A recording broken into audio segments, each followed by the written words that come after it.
बघा, सुनीलने एक यंत्र 3 वर्षापूर्वी 10 लाख रुपयास विकत घेतले होते. जर त्या यंत्राची किंमत दरवर्षी 10% कमी होत असेल तर आज त्या यंत्राची किंमत किती, असा प्रश्न. अशा पद्धतीच्या अनेक संभाव्य प्रश्नांचा सराव करायचा असेल, खरंच तुम्ही कुठली स्पर्धा परीक्षा देत असाल लेकरांनो, अवश्य चॅनल सबस्क्राईब करा. तुमच्या हिताची गोष्ट. एक कॉमेंट करा, सर मला प्रश्न हवेत, आणि मोफत मिळवा. स्पर्धा परीक्षेमध्ये विचारल्या जाणाऱ्या प्रत्येक घटकावरील हजारो प्रश्न सरावासाठी. अजिबात तुम्हाला कुठल्याच पुस्तकाची गरज उरणार नाही, हा विश्वास तुम्हाला देतो. तुम्ही कॉम्पिटेटिव्ह एक्झाम ग्रुपमध्ये सुद्धा सहभागी होऊ शकता. तिथे तुम्हाला दररोज असंख्य अनलिमिटेड प्रश्न नित्य सराव म्हणून अभ्यासता येतील. हा प्रश्न सोडवत असताना प्रश्न आहे घसारा या घटकाशी संबंधित. इथं घट होत आहे. घटीचा दर वाटल्याशी तर मांडतो. घटीचा दर आहे 10%. याला सोडण्यासाठी एक सूत्र आहे लेकरांनो. हे काही सूत्र असतात ते आम्ही पाठ केले पाहिजे. जसं ए बराबर पी कंसामध्ये एक. घट होत आहे. घट म्हणजे किमतीमध्ये घसरण होत आहे. किंमत कमी कमी होत आहे, वजा होत आहे, म्हणून इथं वजा चिन्ह. आर छेदस्थानी 100. लक्ष द्या. आणि या कंसाचा घात टी. टी म्हणजे टाईम. इथं एन सुद्धा मांडू शकता तुम्ही, नंबर ऑफ इयर्स वगैरे वगैरे. आता प्रश्न विचारला की आज त्या यंत्राची ग्रॉस अमाऊंट काय आहे, म्हणजे या प्रश्नामधलं सूत्रामधलं ए आम्हाला काढायचं. इथं 3 वर्षापूर्वी घेतलेली किंमत, प्रिन्सिपल अमाऊंट किती आहे, तर 10 लाख रुपये.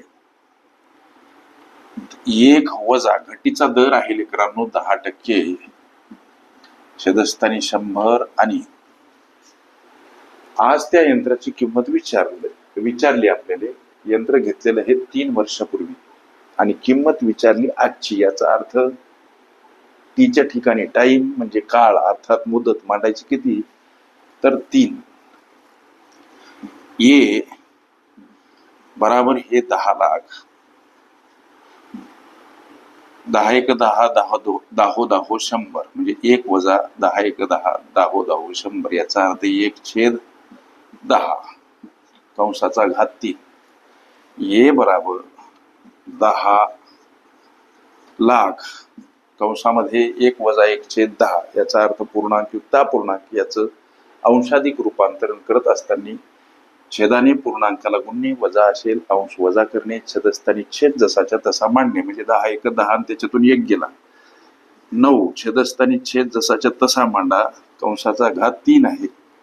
ए बराबर हे 10 लाख आणि 9चा घात लेकरांनो 729. 9चा घात म्हणजे 9चा घन 729. 10चा घन किती हो सर, तर 1000. इथं 3 शून्य, हे 3 शून्य खलास होतील.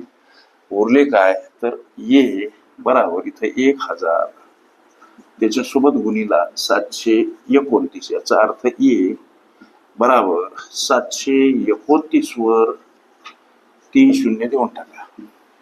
प्रश्न, आज त्या यंत्राची किंमत किती सर, 7,29,000 रुपये. अशा पद्धतीच्या अनेक संभाव्य प्रश्नांचा सराव करायचा असेल, खरंच तुम्ही कुठली स्पर्धा परीक्षा देत असाल, अवश्य चॅनल सबस्क्राईब करा. हिताची गोष्ट, एक कॉमेंट करा, सर मला प्रश्न हवेत, आणि मोफत मिळवा. स्पर्धा परीक्षेमध्ये विचारल्या जाणाऱ्या प्रत्येक घटकावरील हजारो प्रश्न सरावासाठी तुम्हाला अजिबात कुठल्या पुस्तकाची गरज पडणार नाही. हे सगळं याच्यासाठी की माझ्या गोरगरीब लेकरांना पर्याप्त वेळेमध्ये निर्धारित यश मिळावं. ओके. घसारा ही माझी प्लेलिस्ट अवश्य बघा. त्यामध्ये विविध स्पर्धकांनी विविध अंगांनी विचारल्या संभाव्य अशा असंख्य प्रश्नांचा सराव तुम्हास करते.